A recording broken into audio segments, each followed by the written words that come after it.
And second, one of my great concerns, and I think I reflect concerns of others in the Senate, is that the Iran nuclear agreement gets rewritten as a new military alliance with the Saudis to back their play unconditionally and unquestioningly in the growing proxy war with Iran throughout the region. There is nothing in the Iran nuclear agreement that commits the United States to support Saudi Arabia in contests with Iran that aren't in concert with our national security interests.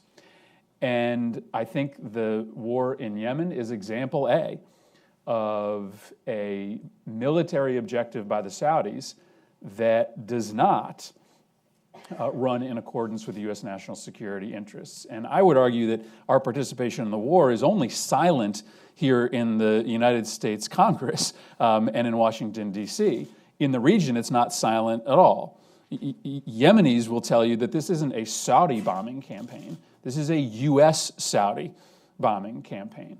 We are overt in our support for this engagement, given that it's U.S. munitions that are being dropped, it's U.S. refueling planes that are allowing for the missions to continue, and it's U.S. intelligence that is providing the information for the targeting.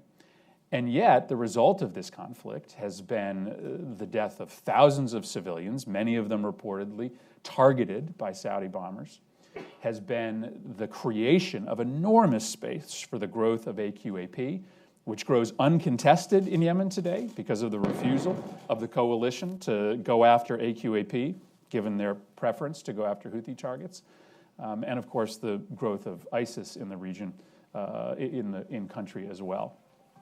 And so I think, the Yemen case provides us with the opportunity to frankly reset this relationship, because I think it's very hard, if not impossible, to argue that the way in which this war is being conducted today is in the best interests of the United States. And so part of the reason that I was eager to come here today is because Senator Paul and I have introduced a resolution, which I can say is getting a lot of interest from my colleagues in the Senate, which would allow for the next military sale of U.S. air-to-ground munitions to move forward with the Saudis so long as they satisfy some pretty low-bar conditions, that they commit to not targeting civilians inside the civil war in Yemen, that they allow for humanitarian relief to move through to try to address the crises in the country, and they rejoin the fight against ISIS and al-Qaeda in a way that they aren't today. And if the president can certify those three conditions, then the sale would move forward.